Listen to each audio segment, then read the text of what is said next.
Du coup, on va vous parler avec Françoise et Someboy donc de ce livre de la violence coloniale dans l'espace public, qui en fait c'est un livre qui est inspiré de plusieurs choses, qui est inspiré déjà d'une visite qui avait été menée en 2019 par Françoise et d'autres membres de Décoloniser les arts.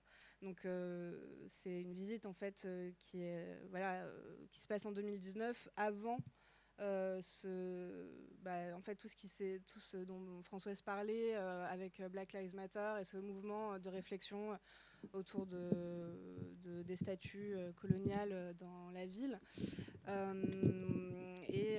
Du coup, donc, cette visite, elle s'est concentrée autour d'un... Donc c'était dans le cadre de l'université Décoloniser les arts. Et elle s'est concentrée autour d'un espace particulier qui est le 12e arrondissement, le palais de la Porte Dorée, enfin le quartier de la Porte Dorée, donc qui n'est pas très loin d'ici. C'est un quartier qui est à la lisière de Paris, avec le périphérique à côté, qui est entouré par le bois de Vincennes et le lac de Ménil. Et donc c'est un espace assez particulier, très très marqué par l'histoire coloniale. Françoise le rappelle dans le livre, c'est l'arrondissement de Paris qui compte le plus de noms de rues liées à la colonisation.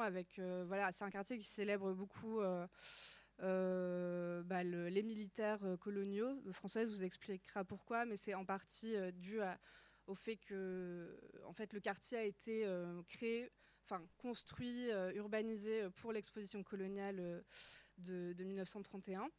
Et il y a un autre point de départ, c'était le travail de Someboy, donc avec Histoire Crépue, donc, il fait tout un travail de pédagogie très ludique autour de l'histoire coloniale. Et il y avait une vidéo de Someboy. En fait, on avait travaillé ensemble sur un projet avec des collégiens, collégiennes à Aubervilliers pour essayer d'aller chercher des histoires oubliées de leur ville. Et donc, on avait aussi envie d'aller faire une visite au musée de l'immigration. Malheureusement, ça n'a pas pu se faire, mais du coup, on a fait un livre. Et on espère que ça pourra aussi donner des pistes pour des enseignants pour aller visiter le musée de l'immigration. Et donc voilà, un autre point de départ, c'était une vidéo de Someboy qui avait fait un travail autour du monument marchand, qui est un monument qui est situé juste en face du musée de l'immigration. Et je voulais juste vous montrer un extrait de cette vidéo et ensuite laisser la parole à Françoise et Someboy pour parler de leur travail. Et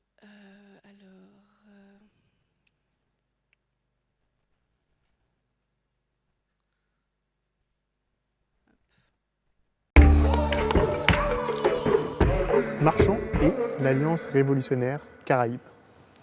Aujourd'hui, nous allons défricher une histoire crépue en partant de la mission Marchand, une expédition coloniale française, pour arriver à l'Alliance révolutionnaire Caraïbes, qui est un groupe terroriste anticolonial des Antilles françaises. Comme d'hab, j'étais sur Internet à la recherche d'anecdotes coloniales et je me suis demandé s'il existait un musée des colonies. J'ai été sur Google, j'avoue, sorry. Et effectivement, le premier nom du palais de la Porte Dorée à Paris était Musée des colonies. Il était censé représenter les territoires et l'histoire de la conquête coloniale française. Et son nom a été changé à plusieurs reprises et depuis 2007, il s'appelle Musée de l'immigration. Musée des colonies, musée de l'immigration, j'aime pas trop ça, mais bon. En voulant le voir de mes yeux vus, j'ai repéré un monument juste en face du musée et j'ai zoomé. On voit clairement des colons accompagnés de tirailleurs sénégalais qui portent des bagages. Et puis sur la droite, j'ai pu déchiffrer l'inscription « Commandant Marchand ». Qui est le commandant Marchand ? Jean-Baptiste Marchand est un militaire et explorateur français, célèbre pour avoir commandé la mission Congo-Nil de 1896 à 1899, une mission d'exploration en Afrique centrale qui est à l'origine de la crise de Fashoda. Alors cette crise, c'est un événement majeur de l'histoire coloniale européenne, mais j'en parlerai dans une autre vidéo. Pour l'instant, concentrons-nous sur la mission Marchand. Le but de cette mission, c'est de rivaliser avec l'empire colonial anglais en créant un protectorat français au sud de l'Égypte, dans la région du Soudan. Donc la mission Marchand part du Congo en 1896 et arrive à Fashoda au Soudan 2 ans plus tard. J'arrive toujours pas à comprendre si la mission Marchand est un succès ou un échec. Donc si vous avez un avis, dites-le moi dans les commentaires. En tout cas, un monument va être érigé en hommage à la mission Marchand. Et c'est ce monument que nous avions repéré en face du musée de l'immigration à Paris. Sur Wikipédia, j'ai trouvé une belle description du monument et je vous la lis. C'est un bas-relief qui montre 6 militaires français en costume colonial et 6 tirailleurs sénégalais. Derrière eux, on peut voir le trajet de l'expédition. Départ de Loango, passage à Brazzaville, à Tamboura, jusqu'à Fashoda où se termine l'expédition. Et sur la droite, on peut lire les noms de Marchand et des 14 autres militaires français de l'expédition. Puis, une petite mention résume l'existence de 152 tirailleurs sénégalais. Tout petit comme ça. En gros, on a un hommage à la colonisation juste en face du musée de l'immigration. Franchement, parfois, moi, je cherche la petite bête, mais là je sais pas. Bon. Alors, peut-être que tu peux nous parler un petit peu de ce travail. Et c'est intéressant, je trouve que tu es aussi découvert. Enfin, je crois que c'est une vidéo que tu as fait pendant le confinement, si je ne me trompe pas. Et donc, tu as un peu découvert l'existence de ce monument en te baladant sur Internet, sur Google Maps. Est-ce que tu peux nous en parler un petit peu ? Oui, merci déjà pour l'invitation, pour le fait de m'avoir invité aussi à participer à ce livre. Merci à vous d'être présent et présente aujourd'hui, ça fait grave plaisir. Ce que je voulais dire, c'est que oui, en fait, moi j'étais membre de l'association Décoloniser les Arts avant le confinement et j'avais suivi tout ce qui s'était passé avec la visite décoloniale, etc. Du coup, j'ai pas découvert réellement le monument en allant sur Google. Mais je me disais, juste pour une narration, voilà, un storytelling un peu plus voilà, participatif, je sais pas, les gens peuvent se projeter eux aussi à mettre leur petit bonhomme sur Google Maps. Et du coup, je l'ai présenté comme ça. Mais c'est vrai que l'idée, c'était de vulgariser en fait des informations que j'avais acquises ou que j'avais découvertes via le travail militant de Françoise et d'autres personnes avant moi qui travaillaient sur ces questions. Et là, d'essayer de les rendre un peu accessibles à un autre public qui était peut-être moins présent dans les universités de décoloniser les arts, par exemple, mais qui était là sur Internet. Et donc, c'est comme ça que j'ai découvert donc le monument à la mission Marchand. Et après, effectivement, j'ai fait une petite enquête sur Internet pour voir qu'est-ce qui en était dit. Et là, j'ai trouvé plein d'autres choses. Enfin, si vous regardez la vidéo, il y avait un débat en ligne qui depuis n'est plus accessible, mais sur le fait en fait, il y a eu une partie du monument qui a été dynamitée par l'Alliance révolutionnaire Caraïbe, et on en parlera un peu tout à l'heure. Et du coup, il y avait un débat sur est-ce qu'il faut restaurer le monument ou pas. Et voilà. Donc il y a plein de choses que j'ai découvert ensuite sur ce monument qui est assez peu connu. Peut-être Françoise, vous pouvez nous donner un peu des éléments sur ce monument marchand et l'intérêt qu'il a eu dans la visite et puis dans le livre aussi. Oui, alors vous avez rappelé que ça commence avec cette visite en septembre 2019. Et ce qui était intéressant dans ce monument, enfin ce que moi je souligne, bon, d'une part ce que Samboy vient de dire, mais c'est aussi, il devient un héros national, un immense héros national. Il a sa figure sur les timbres, il fait sur des couvertures de livres pour enfants. C'est vraiment un immense héros. Il arrive à Marseille, il remonte vers Paris, partout il est couvert de fleurs. Il devient, même s'il y a cet incident de Fashoda sur lequel c'est pas vraiment intéressant et il est vraiment un héros. Et ce qui m'intéressait, c'est donc cette fabrication du héros, parce que dans cette expédition, il y a du travail forcé, parce qu'il faut porter les milliers de tonnes qu'il a emportées, parce qu'ils emportent des milliers de bouteilles de vin rouge, des milliers de bouteilles de champagne, des tripes, de la choucroute pour ces messieurs pour les dîners le soir. Il faut des gens pour porter. Les porteurs, c'est 30 kilos sur la tête de manière harassante. Il y a des étapes sur lesquelles il y a 40% de taux de mortalité parmi les porteurs. Et au bout d'un moment, il n'y a plus de porteurs et ils vont faire des razzias. Enfin, avec les soldats, l'expédition fait des razzias dans les villages pour forcer les Africains à venir comme porteurs. Donc on a un chemin, c'est le chemin d'expédition qui est vraiment célébré comme une expédition extraordinaire, parce que c'est le moment où toutes les puissances européennes envoient des expéditions pour tracer plus précisément, la carte de l'intérieur du continent que les Européens ne connaissaient pas. Pendant des siècles, les Européens avaient été tenus sur les rivages du continent. Ils n'avaient pas pénétré le continent. Pendant tout le moment de la traite, ils sont sur le bord. Et là, donc, ils veulent pénétrer, puisqu'on est là vraiment dans la colonisation du continent. Et il faut donc tracer. Donc lui, il fait partie de plein d'autres expéditions qui ont lieu, qui sont envoyées par les Belges, les Allemands, les Anglais, enfin tout le monde envoie des expéditions. Et cette expédition, en fait, ce qu'il y a, c'est un chemin de sang, de larmes, de massacres. Et Jean-Baptiste Marchand s'était déjà illustré dans la répression féroce d'insurrection. Et ce qui m'intéressait aussi, comme d'ailleurs pour le musée, c'est-à-dire que ces monuments sont construits, c'est monumental, c'est quand même 10 mètres de long sur au moins 4-5 mètres de haut, ce monument, c'est monumental, à des moments où il y a en fait des contestations dans l'Empire colonial français. C'est-à-dire on nous fait croire que c'est vraiment des histoires formidables s'il y a des contestations. Pareil pour le musée des colonies en 1931. 1931 n'est pas du tout un moment de paix. Il y a des rébellions partout dans les colonies françaises. Et il y a en France même des mouvements anti-impérialistes, anticolonialistes, des journaux, des revues.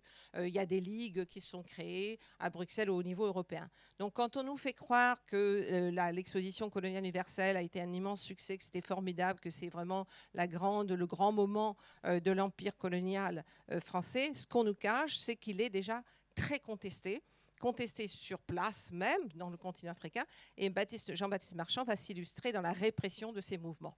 Donc c'est pas du tout quelqu'un de neutre, et puis évidemment il y a une violence sexuelle systémique tout au long du trajet, du trajet.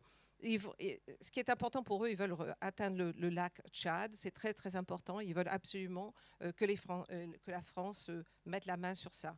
Mais quand ils arrivent à Fashoda, ce qu'il y a, c'est que les Anglais leur disent « cette part de l'Afrique, c'est pour nous, donc vous partez ». Donc les Français sont obligés de partir. Donc je disais, il revient, il est absolument... et il meurt en 1904. Et tout de suite, il y a un comité qui est mis en place pour qu'un immense monument soit construit. Et ils veulent que ce monument soit en face du musée de l'immigration des colonies. C'était le musée des colonies. Et où il y avait déjà un monument à la gloire de la colonisation. Donc ils exigent que ce monument soit déplacé. La mairie du 12e finit par accepter. Donc vous voyez, les monuments peuvent être déplacés. Et qui est dispersé aujourd'hui dans le parc de Vincennes. Et la construction, donc on choisit un sculpteur, on choisit, je veux dire, tout ce qui va être représenté. Et comme le faisait remarquer, donc on a les soldats coloniaux, les porteurs. Il y a les porteurs qui sont toujours à moitié nus, qui sont toujours alors que les autres, et puis les colons avec le casque colonial. Et il y avait une immense statue de Jean-Baptiste Marchand qui était au bout du monument. Et on a vu dans la vidéo qu'en 1983, donc l'Alliance révolutionnaire caraïbe fait tomber cette statue, qui n'a jamais été remise en place, même si l'opposition de droite dans le 12e avait demandé il y a quelques années qu'elle soit remise là, qu'elle soit reconstruite. Enfin bref, pour revenir à l'histoire du monument, il y a un comité qui est mis en place dans lequel il y a le maréchal Pétain, qui est un des membres, un des vice-présidents de ce comité. On commence à trouver le sculpteur. C'est pour ça aussi que c'est une question qui concerne le monde de l'art. Ces statues, c'est pas, je veux dire, il y a des sculpteurs, il y a des artistes qui sont choisis pour les faire. C'est un art, c'est une certaine esthétique qui est mise en place. C'est pas, je veux dire, donc il faut aussi étudier quelle est l'esthétique qui est mise en place. Et le monument, donc, commence à être construit. Puis la guerre arrive, la deuxième guerre arrive, donc c'est un peu suspendu évidemment. Et puis à la fin de la guerre, le comité dit il faut absolument que ce monument soit inauguré, soit mis en place. Alors il faut quand même refaire le comité parce qu'après la guerre, le maréchal Pétain, ça fait pas terrible. Donc on change un peu, on remet. Et puis il n'y a plus d'argent. Et la ville de Paris va accepter de payer le reste. Et le monument, de la même manière que je le disais pour le musée, est inauguré en 1949. En 1949. 1949, en 1945, il y avait eu Sétif et Guelma en Algérie. Les grandes manifestations demandant l'indépendance, écrasées. Il y avait eu en 1947 la grande insurrection à Madagascar, aussi écrasée. Et il y avait les débuts de la guerre pour l'indépendance du Vietnam, de ce que les Français appelaient l'Indochine. Donc on est de nouveau à une espèce de truc monumental qui est mis en place au moment où l'empire colonial bouge vraiment. C'est-à-dire qu'il y a une espèce de compensation, de mensonge, de faire croire que tout va bien, Parce qu'il faut absolument, évidemment, affirmer. Surtout qu'après la guerre, en France, les mouvements de décolonisation sont très forts, les mouvements anticoloniaux sont très forts. Il y a des journaux, hein, évidemment, il y en avait déjà eu dans les années 30, avec l'étudiant noir et d'autres. Mais alors, après la guerre, c'est encore massif. C'est absolument massif. Et toutes les colonies françaises sont en train de demander leur indépendance. Donc, ce qui nous a intéressé aussi, c'est cet écart, hein, qui est constamment entre eux, et que je suggérais que ce n'est pas sans similarité avec le moment d'aujourd'hui, où on voit un déchaînement du gouvernement, un déchaînement d'hommes politiques ou des gens dans le monde de l'art contre le mouvement d'antiracisme, le mouvement de demande de justice et de dignité. Que la violence est la même, le masque, je dirais, est la même. Donc on fait des gestes dits symboliques, comme de faire entrer Joséphine Baker au Panthéon, alors qu'on vient de voter la loi sur le séparatisme, la loi sur la sécurité globale, et qu'il n'y a aucune justice qui n'est faite contre les crimes policiers depuis plusieurs années. Donc c'est aussi ça qui était dans le livre.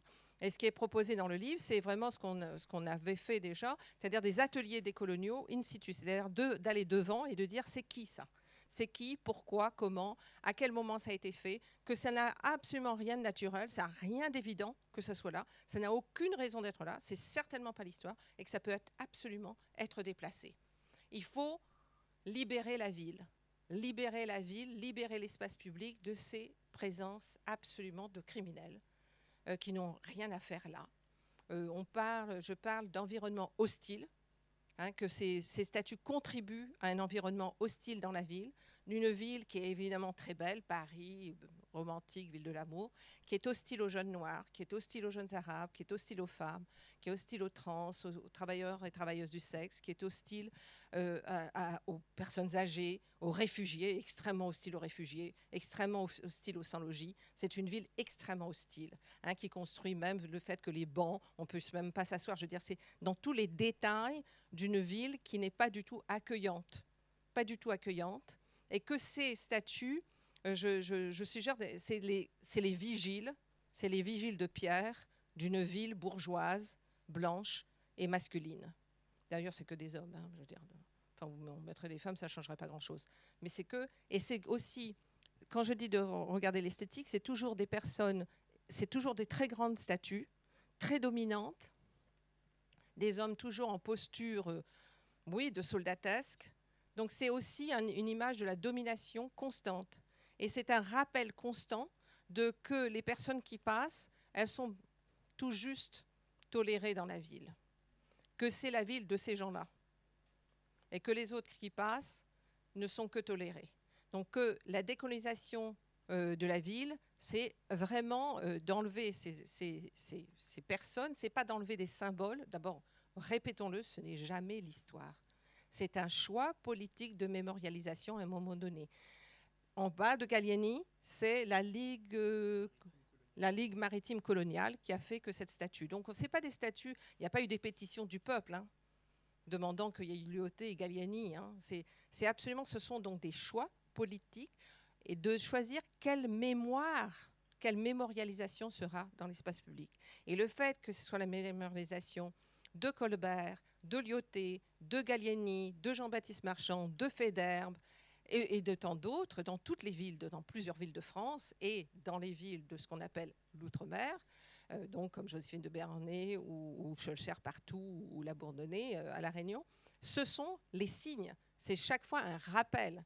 C'est vraiment le rappel d'une organisation ségrégée de l'espace, selon des vraiment. Ce n'est pas du tout de l'histoire. C'est très important chaque fois quand on nous dit vous voulez effacer l'histoire, de répéter ce n'est pas de l'histoire, c'est des choix politiques à des moments donnés. Et donc de rappeler le monument, le musée c'est 1931, le monument marchand c'est 1949, Gallieni c'est à des moments aussi précis, particuliers, et aussi le choix esthétique de qui fait et pourquoi c'est fait de cette manière. Pourquoi c'est toujours des bonhommes tout debout comme ça. C'est une présence militarisée.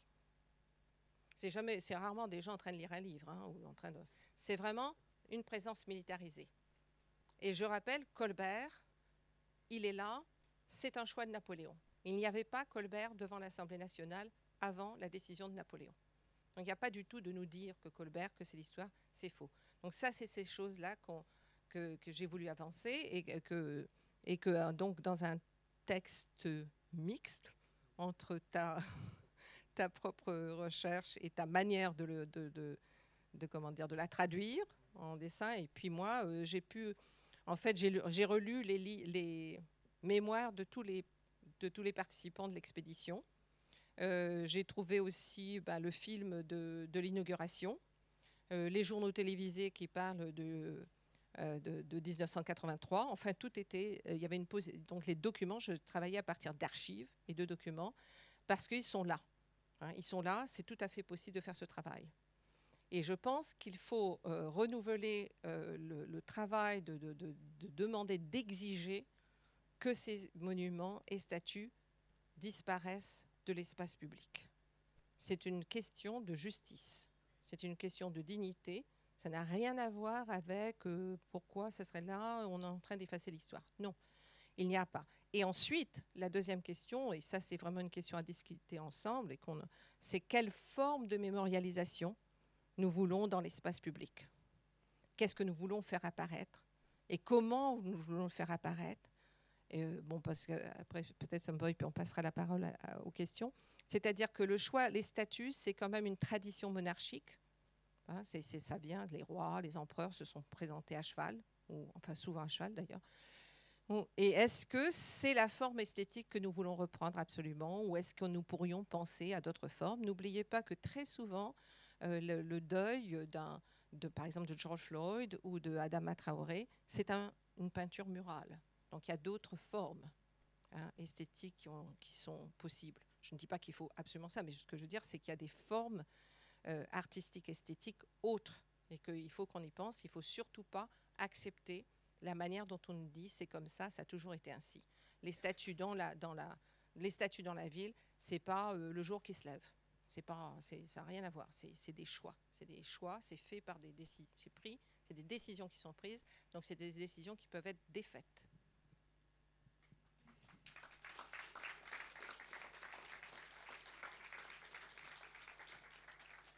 Je voulais ajouter quelque chose pour aller un peu dans le même sens, dans le sens, comme on dit, il y a toujours eu des luttes contre la présence de ces statues ou contre le déploiement de l'empire colonial français. Donc il y avait des luttes au moment où les statues étaient érigées.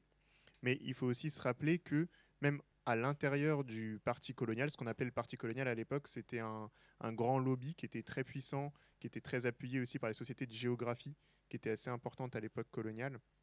Et en fait, qui avait donc beaucoup d'argent pour faire pression sur le gouvernement de la Troisième République, pour mettre en place, pour le déploiement de l'empire colonial et des conquêtes. Et en fait, dans ce parti colonial, il y a plein d'avis divergents de comment on doit coloniser.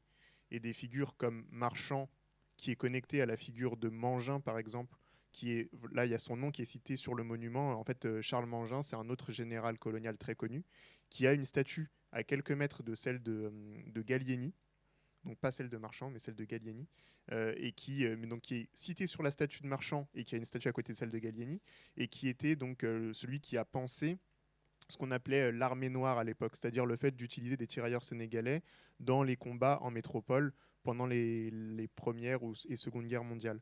Et donc, il y a donc Marchand connecté à Mangin, qui est lui-même connecté à Gallieni, qui est lui-même connecté à Lyautey. Lyautey, c'est celui qui est le grand penseur de l'exposition coloniale de 1931.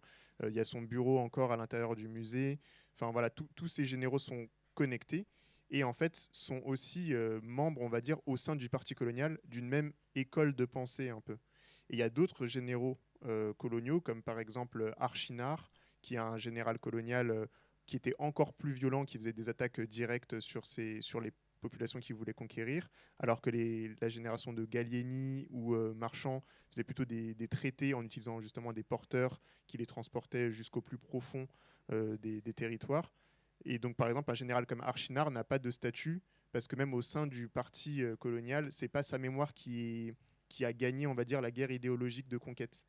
Donc tout ça pour dire qu'il y a toujours eu des différences, il y a toujours eu des contradictions aussi au sein du parti colonial, et on voit bien que c'est ce qui gagne idéologiquement qui est représenté à la fin. alors que d'autres colons ne le sont pas ou le sont moins.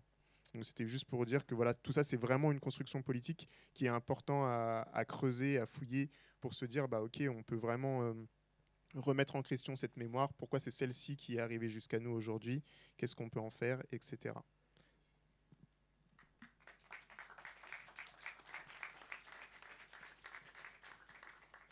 Ouais, et je trouve que c'est important et salutaire que vous faisiez, enfin, que vous meniez ce travail de recherche sur l'histoire militaire, parce que c'est une histoire qui est quand même assez complexe et il faut vouloir se plonger dans l'histoire militaire du 19e, du 20e pour comprendre comment ça agit aujourd'hui. Voilà. Et en fait, je voulais aussi qu'on revienne sur un autre aspect du livre, donc plutôt. Donc là, on se tourne, on parlait du monument marchand, donc on revient, on traverse la rue pour aller au musée de l'immigration, construit pour être le musée des colonies en 1931. Et il y a tout un chapitre dans le livre sur un aspect particulier du musée, qui est sa façade. On a appelé ce chapitre les bas-reliefs, ou comment réduire la complexité du monde à une surface plate. Je voulais aussi vous montrer le travail d'un des contributeurs du livre, un artiste qui s'appelle Minuit, qui est là ce soir.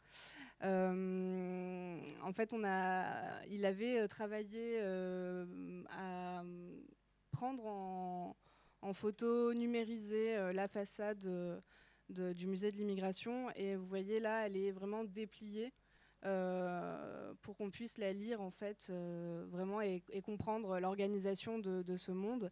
Et du coup, Françoise, est-ce que, et Someboy aussi ensuite, peut-être plus sur la partie aussi digitale qui est intéressante du travail de Minuit, puisque je vais vous montrer une autre chose. Voilà, là c'est le musée, vous voyez, qui est numérisé. Et donc on peut s'amuser, voilà, le retourner dans tous les sens. Comme ça, et donc il mène aussi ce travail avec d'autres, pas mal de statues liées à l'histoire coloniale, et il fait tout un travail de cartographie aussi pour repérer les circulations, puisqu'il y a eu beaucoup de circulations de statues qui étaient présentes dans les colonies françaises, qui ont été rapatriées en fait aux indépendances en France, et qui sont disséminées un peu dans l'Hexagone comme ça. Et donc, il y a un aspect assez intéressant, je trouve, dans ce travail dans l'espace numérique, on a un autre rapport à ces statues, à ces monuments, puisque là, faut s'imaginer quand vous êtes devant le musée, en fait, c'est quelque chose qui est vraiment énorme. Et donc là, on casse complètement ce rapport d'ascendance, quoi. On peut retourner dans tous les sens le monument ou les statues. Et du coup, voilà, donc pour le livre, il a donc déplié la façade qui est très chargée, qui est très fournie. Et peut-être que Françoise, vous pouvez nous dire un mot sur ces bas-reliefs et ce qu'ils représentent. Oui, je me suis intéressée plus aux bas-reliefs, ce qu'il y avait à l'intérieur. Je n'avais pas envie de parler du musée, le musée de l'immigration, tout ça, il y avait 25 000 trucs. Ce qui m'intéressait, c'est ce qu'on voit quand on passe devant, ce qu'on voit même quand on passe en voiture. C'est-à-dire que vraiment, de nouveau, ce qui imprime l'œil dans la ville, quoi, ce qu'on voit et qu'on finit par ne plus regarder vraiment de près, mais qui finalement est là. Je veux dire, ça, vraiment, c'est une culture visuelle. Vraiment, il faut vraiment se rendre compte de ça. Ça finit par constituer quelque chose dans lequel on va baigner tous les jours, hein, qui va devenir l'environnement naturel. Alors moi, ce qui m'a intéressé, c'est les bas-reliefs, parce que ce que me rappelait Lydia, c'est très long, c'est immense. Hein. Et quand vous regardez, si vous êtes face au musée, à droite, vous avez l'Asie, et quand vous tournez, c'est le Pacifique, et à gauche, vous avez l'Afrique, et quand vous tournez, l'océan Indien et les Caraïbes, tout ça un peu mélangé. C'est toutes les colonies de l'Empire français qui sont représentées, et c'est des femmes, des enfants et des hommes, tous au travail. Tout le monde travaille. Tout le monde est en train de travailler, de pêcher, de cultiver. Tout le monde travaille. C'est une immense représentation de l'extraction. de l'économie de l'extraction et de l'exploitation. C'est immense, avec les noms des pays et les noms des produits, que ce soit caoutchouc ou je sais pas, sucre ou tout ça, qui sont envoyés vers la France. Donc c'est vraiment une immense image. Et alors ce qui m'intéressait aussi, c'est tout le monde est de profil. Alors ce que je dis, c'est qu'à cette époque, les artistes en France reçoivent énormément d'images de l'empire colonial. Les officiers envoient, puis la photo a commencé. Donc ils reçoivent et ils commencent à s'en inspirer. Énormément de représentations. Ces gens n'ont pas nécessairement voyagé. Je veux dire, le sculpteur qui a fait ça n'est pas allé dans ces pays, dans aucun de ces pays, mais il a reçu. Donc c'est à partir de ce qu'il voit qu'il fait ses représentations. Donc ce que je remarquais, c'est que tout le monde est de profil, c'est-à-dire qu'il s'inspire des temples égyptien, de la représentation des personnes en profil, qui n'est pas du tout dans la statuaire, dans la forme de représentation occidentale européenne jusque-là. Et ensuite, c'est aussi les animaux, les plantes, les êtres humains sont tous ensemble, un peu comme dans des temples de l'Asie du Sud-Est. Mais là aussi, ce que je suggère, c'est que c'est aussi le désordre, on pourrait dire, tropical, dans lequel la France va mettre de l'ordre grâce au travail, l'organisation du travail, qui va mettre un peu de l'ordre.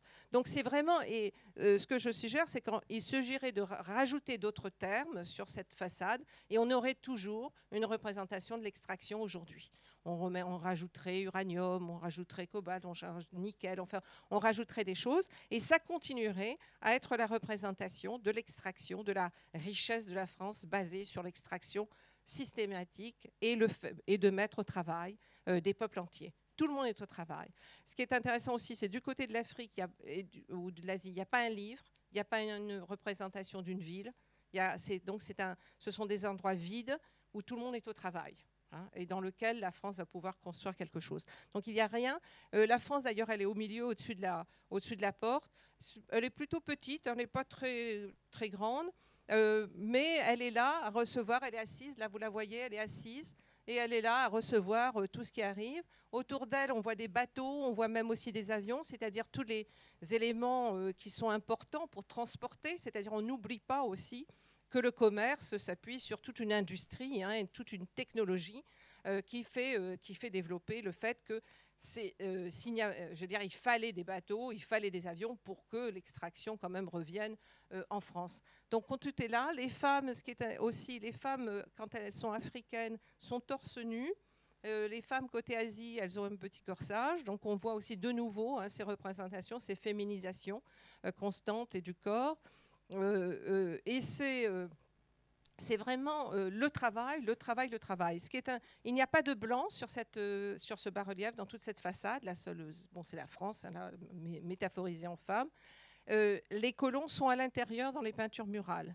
Donc l'extérieur, en fait, est une représentation simplement de la colonie au travail. C'est-à-dire qu'il n'y a même pas besoin de représenter le colon ou l'officier colonial qui fait travailler. Ils ont déjà, c'est une représentation d'une acceptation de la domination.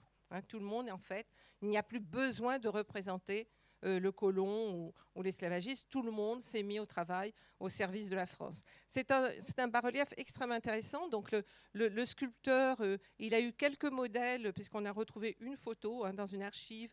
On voit une femme noire qui pose comme modèle, une femme noire nue qui pose comme modèle pour lui. Mais sinon, il s'est inspiré vraiment de ce que avaient rapporté les colons, de ce qu'ont envoyé les colons. Parce qu'on a eu toute une production iconographique extrêmement importante à ce moment-là. C'est une multiplication d'images.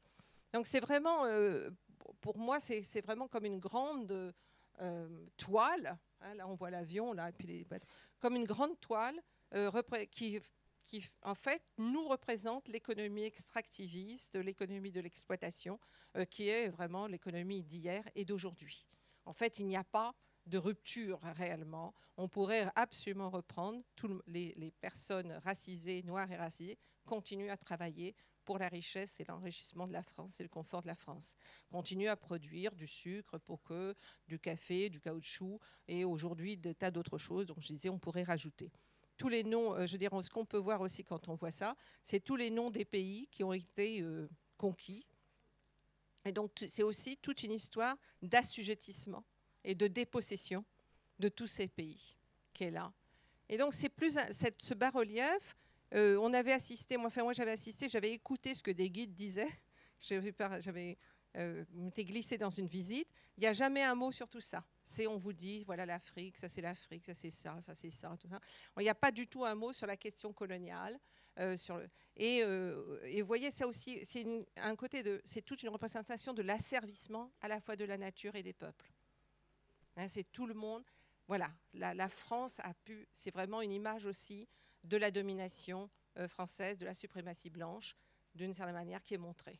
Les Blancs ont réussi à construire ce monde-là, du travail, de l'exploitation, de l'extraction et de l'assujettissement.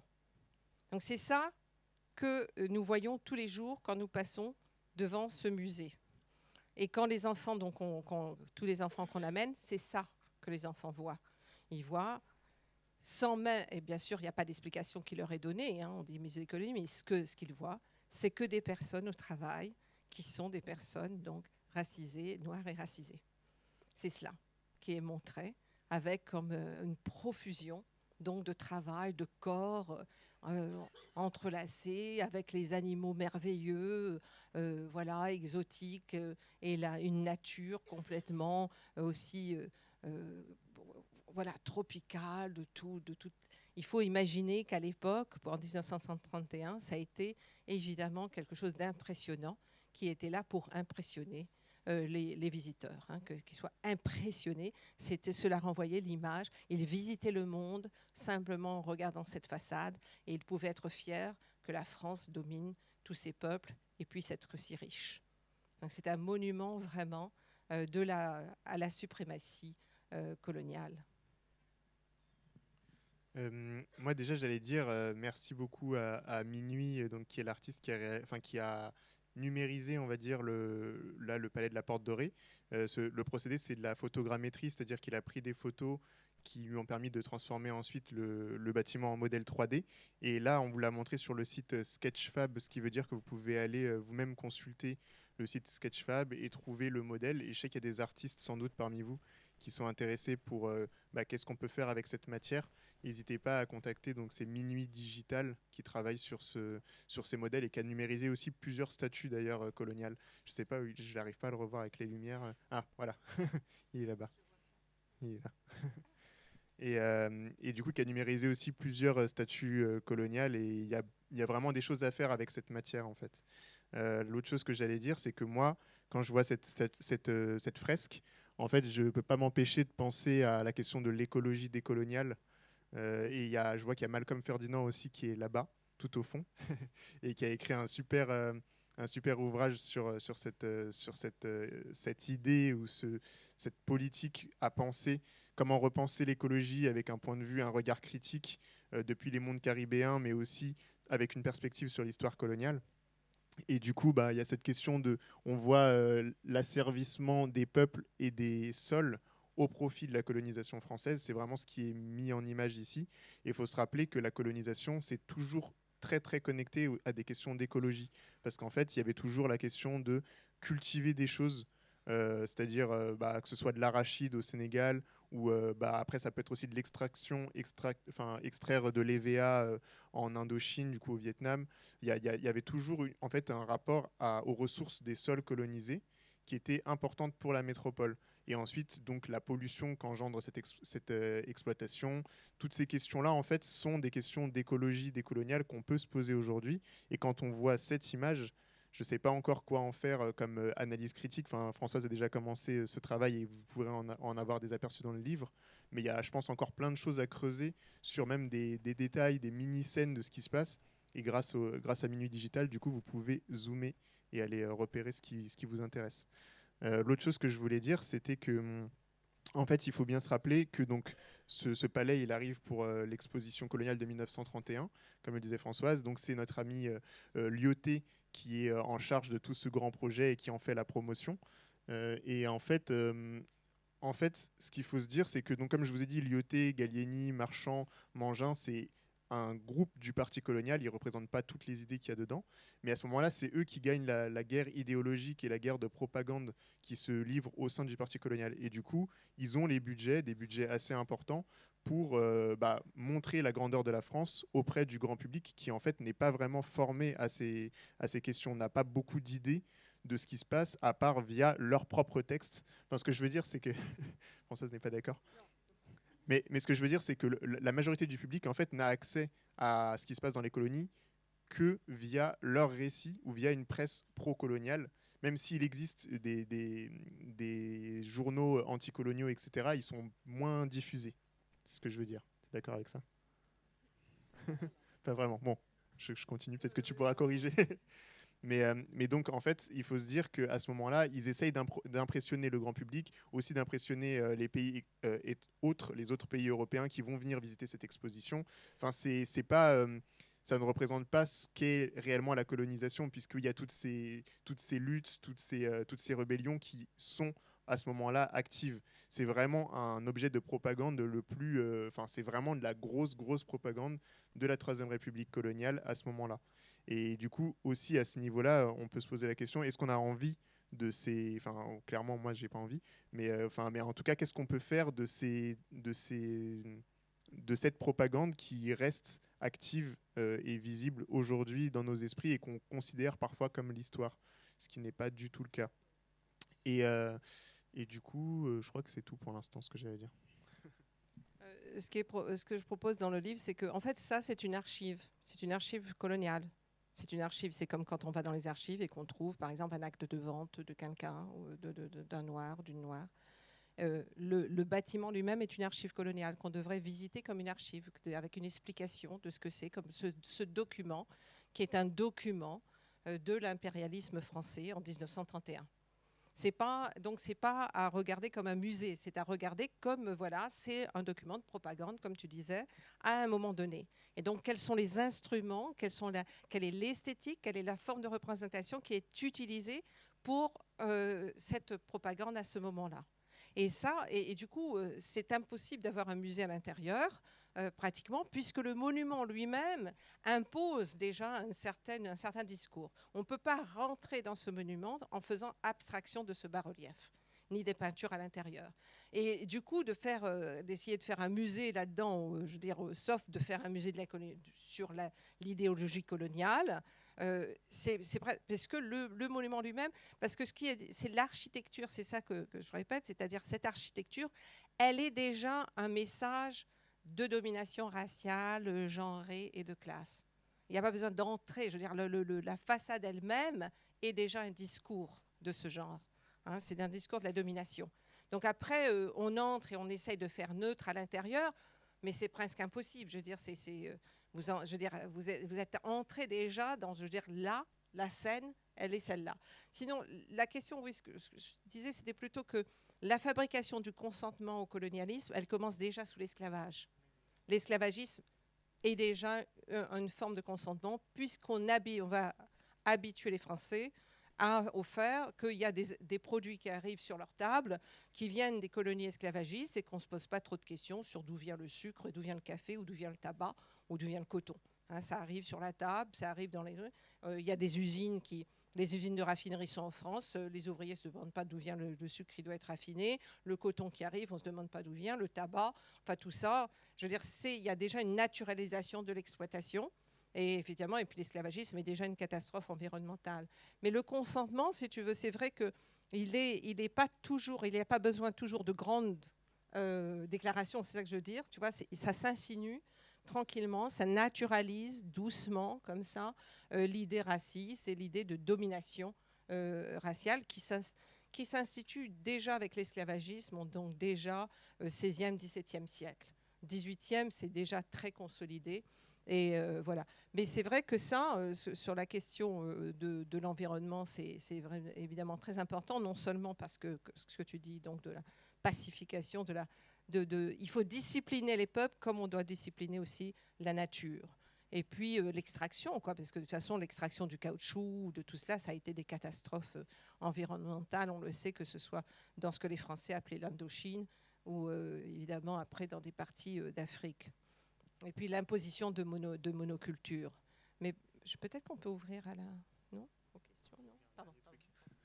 Et juste pour terminer sur ça, c'est qu'il faut aussi se dire que, par exemple, Gallieni ou Lyautey ou Marchand ou tous ces personnages-là, en fait, font partie, au-delà du fait qu'on les ait aujourd'hui comme monuments qui nous rappellent cette histoire coloniale, c'est aussi eux qui ont beaucoup contribué à forger tous les clichés racistes ou coloniaux dont on hérite aujourd'hui. C'est-à-dire que quand vous lisez les textes de Gallieni, il va exprès parler par exemple des tout couleurs qui sont les Peuls aujourd'hui, d'un groupe comme étant des fanatiques, dangereux, rusés, etc.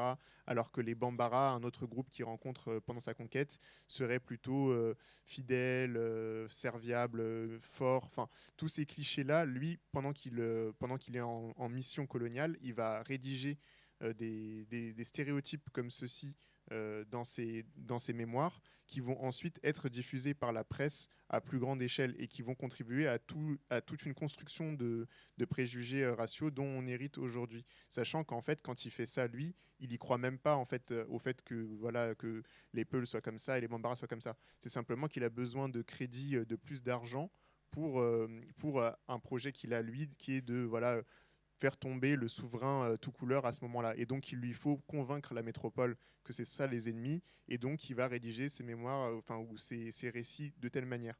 Et donc, tous ces personnages-là, en plus d'être des figures qui nous rappellent aujourd'hui et qui sont héroïsés comme des héros de la République coloniale, ils sont aussi les contributeurs principaux de tout ce qui est l'impensé ou l'imaginaire raciste et colonial français. Lyautey a été un lieutenant de Gallieni. Mangin a été partie de l'expédition de Marchand. Et évidemment, il y a c'est d'ailleurs intéressant parce qu'on verra aussi tout le va-et-vient entre la colonie et la France qui se continuera très longtemps. Hein. Je veux dire, par exemple, des officiers, enfin des soldats, des gens, des adjudants dans l'armée coloniale française qui deviendront les directeurs des foyers d'immigrés en France. Dans les années 60-70. Les circulations entre répression, les préfets qui sont le préfet qui a été à Constantine et qui devient préfet de Guadeloupe et qui au moment et qui va participer, qui va être celui qui va déclencher la répression de 67, ces circulations, elles continuent encore aujourd'hui. Ce sont des circulations qui continuent aujourd'hui. On pourrait, les années 60, 70 et encore aujourd'hui, ce sont des circulations. Hein. La formation coloniale de la haute administration française se poursuit. Hein, elle n'a pas, que ce soit dans l'armée ou dans la haute administration.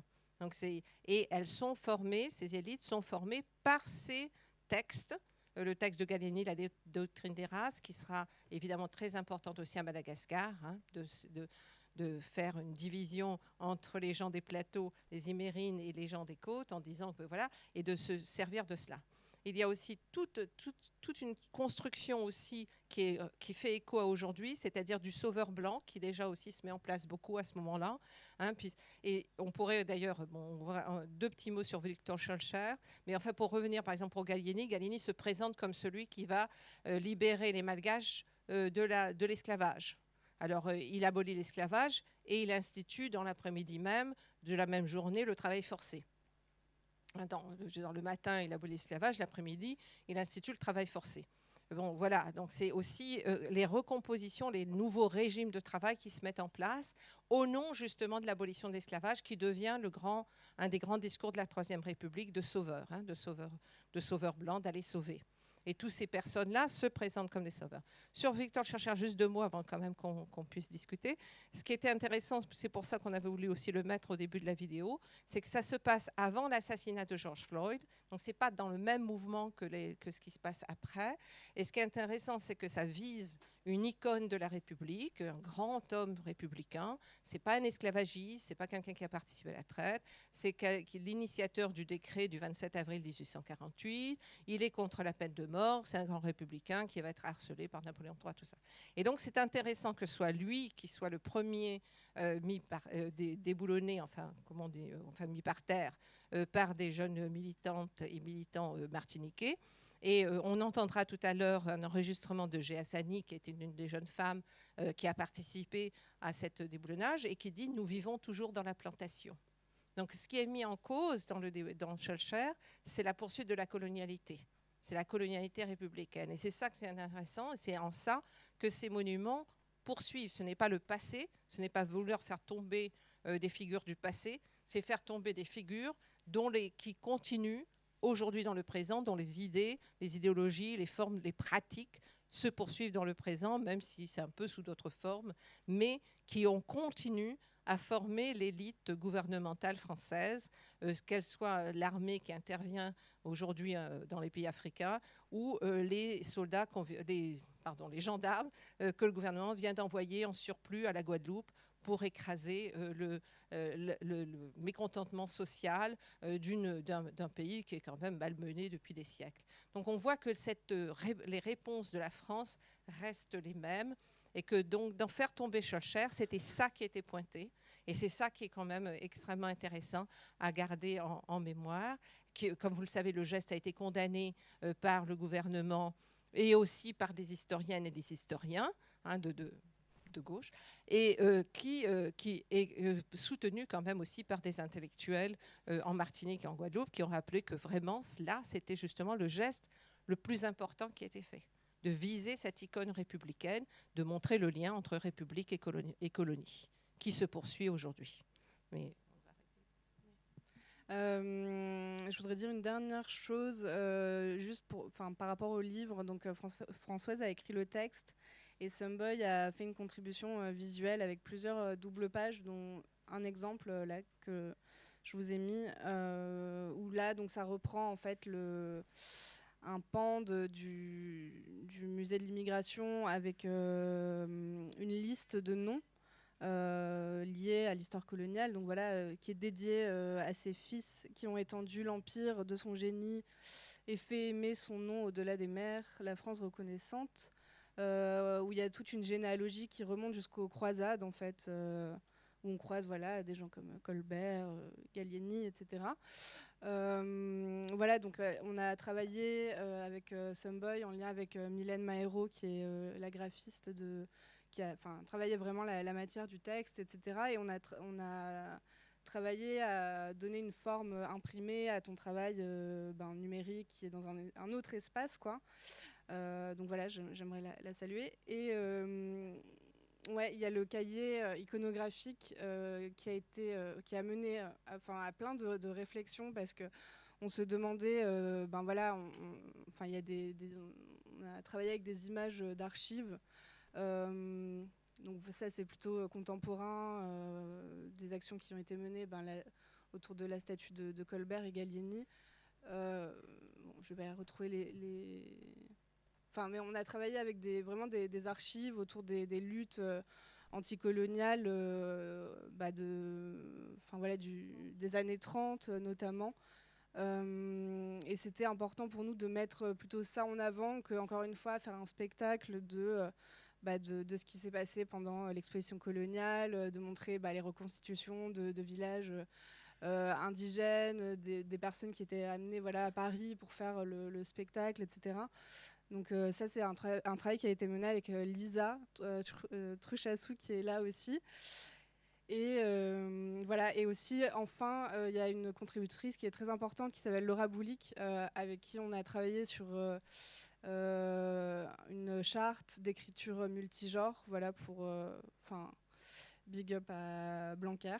Mais en tout cas, voilà, c'est intéressant d'avoir le texte de Françoise qui nous a laissé très libre, en fait, parce que je sais qu'il y a certaines autrices, auteurs qui ont plus de réticence, mais en tout cas, on a travaillé à faire vraiment une charte et à expérimenter des choses autour de l'écriture multigenre. Donc voilà. Et bien, on va passer aux questions maintenant. Si vous avez des questions, si vous voulez échanger, n'hésitez pas.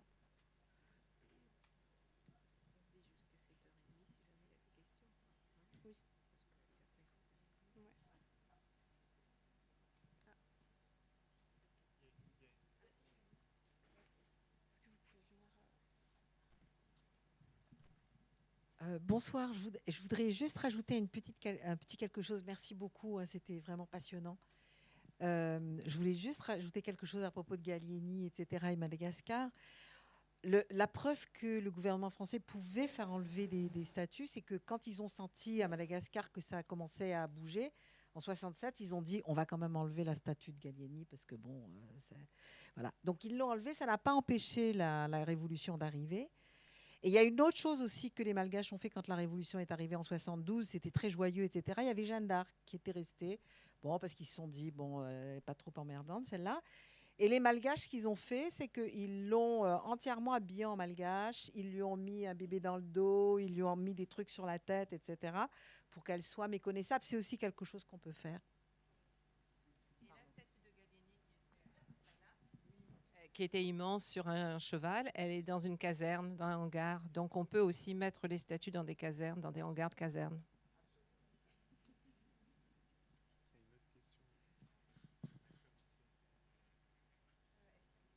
Est-ce que vous pouvez venir par là? Venir, oui. Parce que... Du coup, moi, je voulais vous poser une question en fait pour savoir, parce que vous avez parlé du conseil d'administration de l'époque du musée des colonies.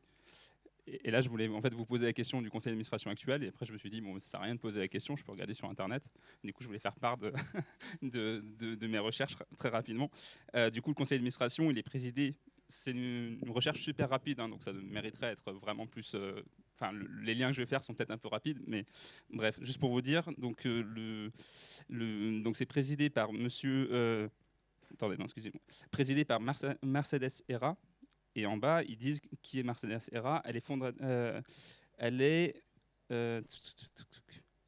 directrice générale d'Havas. Et je me suis dit, bon, moi je ne connais pas ce que c'est Havas, je vais aller voir. J'ai fait une deuxième recherche. Et alors, Havas, c'est une. Alors, je n'ai pas vu trop ce que c'était, mais j'ai vu que la personne qui.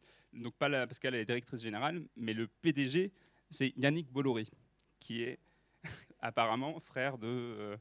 Comment il s'appelle ? De l'autre, de celui dont on ne prononcera pas le nom, voilà. Mais bon, voilà, ça m'a un peu surpris, un peu choqué, mais... Ne soyons pas surpris. Malcolm, tu peux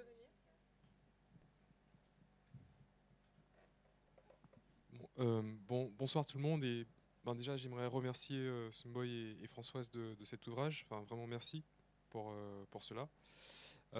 Et juste un petit partage plutôt qu'une question sur la statue de Schellcher. Donc, je parle en tant que Martiniquais, ayant vécu 8 ans dans la ville qui porte le nom de Schellcher.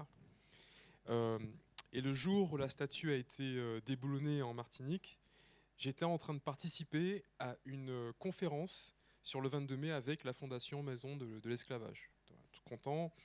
Et je rappelais que l'abolition de l'esclavage n'est pas une justice.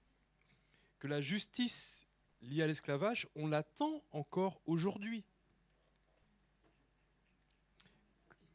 Malcolm X disait que si on vous plante un couteau de 6 cm et on vous l'enlève de 4 cm, vous attendez qu'on dise merci ? Non. Et que j'ai grandi en Martinique avec l'idée que cette icône, cette figure, était complètement intouchable, non déboulonnable, etc., etc. Et que le jour où cette statue est tombée, j'étais surpris que le lendemain, la Fondation Maison de l'Esclavage condamne cet acte sans même donner la parole à celles et ceux qui ont participé à cet acte-là. Et on a vu la caste, enfin le groupe des historiens dire « Ah là là, c'est jeune, etc. etc. » Alors qu'en fait, c'est un souffle.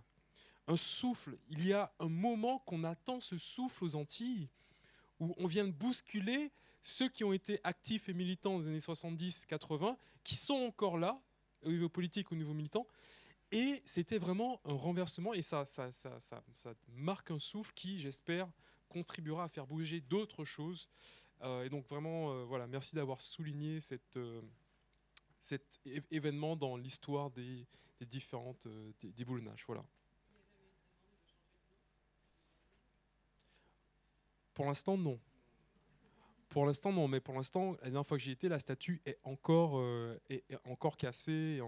Mais effectivement, on grandit, et c'est ça qui est vraiment dangereux. C'est-à-dire qu'on grandit avec l'idée qu'il y a un ordre, il y a un état de fait qui ne peut pas être changé. Et c'est ça la victoire du pouvoir, de dire qu'en fait, l'ordre établi ne peut pas changer. Et là, il y a un événement qui dit « Attendez !» et qui a bousculé tout le monde, les anciens militants, voilà. je parle, voilà, mon père fait partie de ceux qui ont créé le drapeau indépendantiste martiniquais. Et avec Guy Caban-Masson, un sociologue très important en Martinique, qui a participé à l'une des premières études sociologiques sur le groupe des Békés, des planteurs blancs, etc., en Martinique, à rétablir le fait que non, l'abolition de l'esclavage, en tout cas en Martinique, n'est pas uniquement le fait des abolitionnistes, mais a été le fruit de nombreuses résistances, de nombreux engagements par les esclavisés eux-mêmes. Et donc du coup, ce renversement, ce déboulonnage est extrêmement important. Et au lieu d'être accueilli par les historiens comme étant, bon ben voilà, nous avons l'occasion de nouveaux récits, l'occasion de repenser notre espace politique, notre espace public, etc. Ça a été dit, non, non, non, on ne veut pas. Et derrière tout ça, moi, ce que j'apprécie beaucoup avec votre ouvrage, c'est que quand on voit ces statues, on se dit, bon, en fait, vraiment, comme Françoise l'a rappelé, nous sommes dans une ville inhospitalière, mais inhospitalière à l'égard de certains segments de la population. Donc inhospitalière à l'égard de dire nous n'appartenons pas à ce pays. Ce pays n'est pas le nôtre. Et du coup, il y a aussi une radicalité à se dire non, c'est mon pays aussi, là où je suis, là où on habite ici. Donc vraiment, voilà, vraiment merci.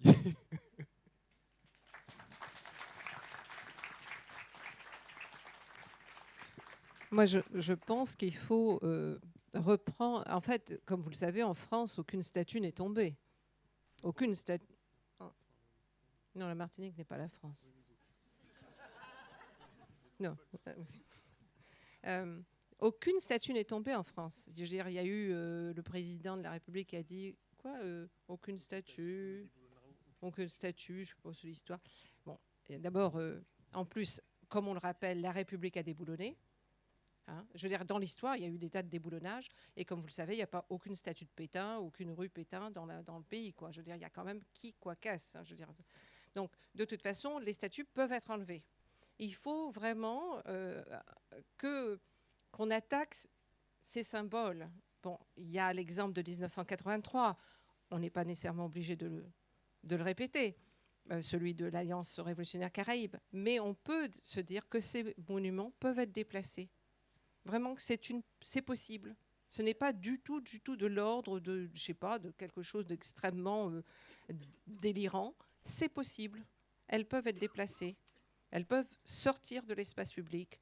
Tout ce que ces hommes, tous ces militaires, esclavagistes, racistes, et Colbert ou d'autres, enfin je veux dire, bon, il y en a plein, hein, il y a toute une liste qu'on retrouve non seulement à Paris, mais à Lille, à Strasbourg, dans plusieurs villes et dans ce qu'on appelle l'outre-mer, doivent partir.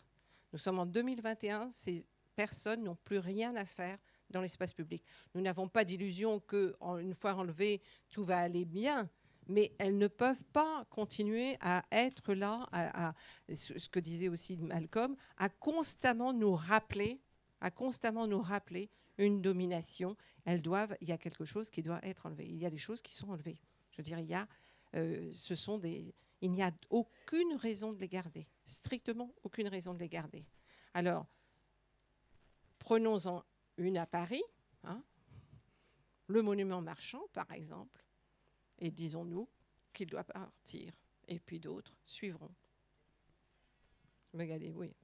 Mais déjà, tu vois, là, c'est en face de le musée, tout ça, c'est assez... Il faut venir, s'il vous plaît.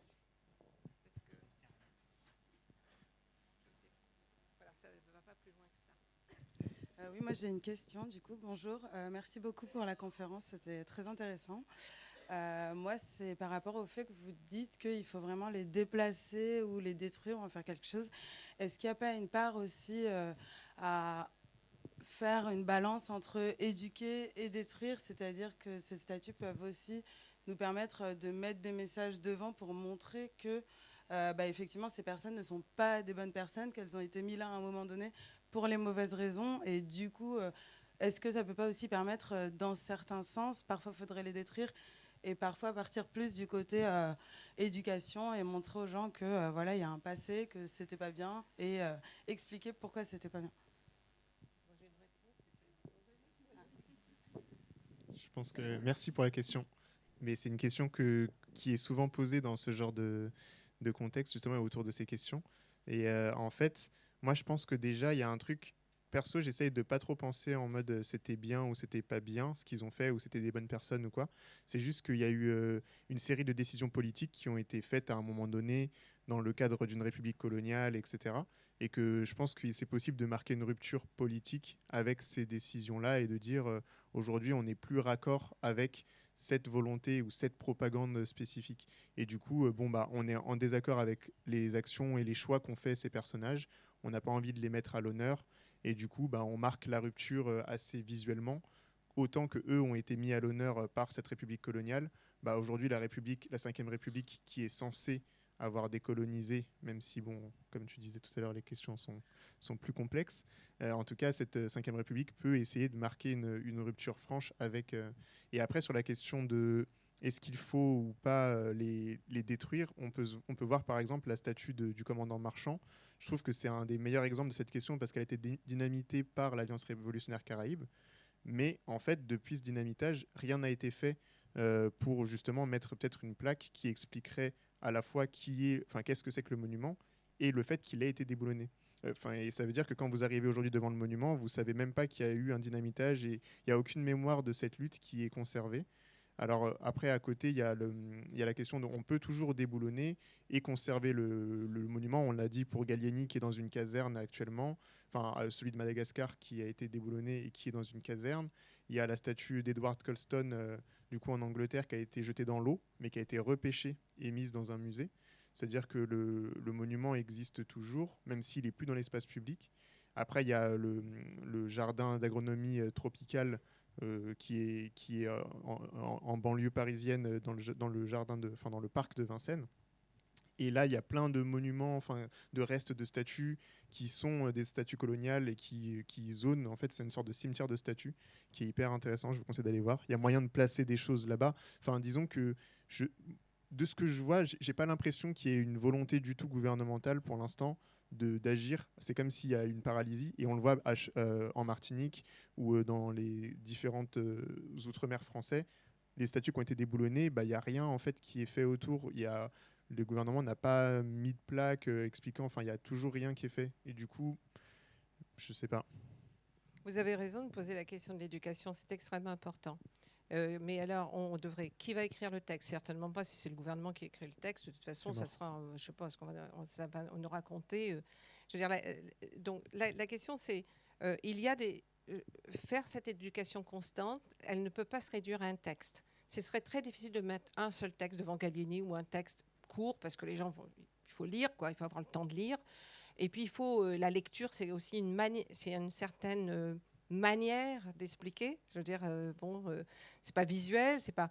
Il y a eu d'autres choses. Par exemple, il y a des monuments de généraux confédérés aux États-Unis où se sont constitués des débats tous les soirs, puis étaient projetés des images de tous les jeunes noirs qui avaient été assassinés par la police. Donc il y a des performances, si on peut dire, qui étaient faites. Donc on pourrait imaginer ça devant le monument Marchand, bien sûr, mais ça veut dire toute une mobilisation. Je ne crois pas aux plaques, que les gens vont lire les plaques. Et de toute façon, le monument restera immense. Par exemple, Faidherbe à Lille, c'est énorme. Je veux dire, on va mettre une plaque, mais vous êtes toujours... Je veux dire, il y a quand même quelque chose d'une culture visuelle qui continue à s'imposer dans la ville. Et l'éducation, elle doit se faire dans les livres d'histoire, dans les écoles. Aujourd'hui, l'éducation à l'antiracisme, l'enseignement d'antiracisme, il est attaqué dans les écoles par le ministre de l'Éducation nationale lui-même. Bon. Donc, c'est là aussi que ça se porte. Dans la ville même, je ne pense pas que la ville doit servir de livre d'histoire. La ville, elle doit être accueillante à tous. Elle doit être constituée. Il faut, par exemple, peut-être à la place du monument Marchand, des arbres, des bancs. Et on peut aussi imaginer, je veux dire, pourquoi parler de Marchand? Pourquoi, je veux dire, parler de Marchand? On ne connaît même pas les noms de tous les Africaines et Africains qui ont fait que aussi cette expédition a pu se faire. C'est-à-dire qui ont fourni la nourriture, qui ont porté les paquets. Je veux dire, ça serait encore lui qui serait au centre. Ça serait encore lui ou Gallieni. Et il y a quelque chose de ces personnes qui doivent céder la place à d'autres. Je veux dire, sinon, ça sera quand même, on parlera encore de lui. Il y a quelque chose, c'est un peu aussi ce que tu disais, il y a quelque chose de ces personnes qui encombrent qui encombre. Là, c'est comment va-t-on célébrer les mémoires de toutes ces Africaines et ces Africains qui sont entre 1896 et 1899 concernés, touchés par cette histoire, malgré elles et malgré eux. Ils n'ont pas choisi que cette expédition passe par chez eux, ou par chez elles. Et comment on parlerait de ça? Sinon, on parlera encore. Donc, cette question de l'éducation, vous avez tout à fait raison, mais l'éducation dans la ville, à travers les statuts, c'est plutôt, on peut faire ce qu'on avait fait avec les Colonies et les Arts. On va devant, on explique quoi qu'est-ce, mais c'est un petit moment, c'est quelque chose. Et le lendemain, la statue, elle est encore là. Il y a eu les tagages qu'on fait, mais il y a quelque chose. La question de déplacer la statue, c'est-à-dire de l'enlever et puis de la mettre là où ils veulent la mettre. Je sais pas, moi, il y a des hangars pour ça. Et de penser, et ensuite la réflexion, ce que vous posez, c'est quelle forme de mémorialisation nous voulons dans la ville, c'est-à-dire quelle forme nous raconterons, mais quelles histoires nous voulons raconter dans la ville. Est-ce que c'est l'histoire de marchands que nous voulons raconter dans la ville, ou c'est d'autres histoires que nous voulons et comment nous les rencontrerons? Nous les raconterons. Merci.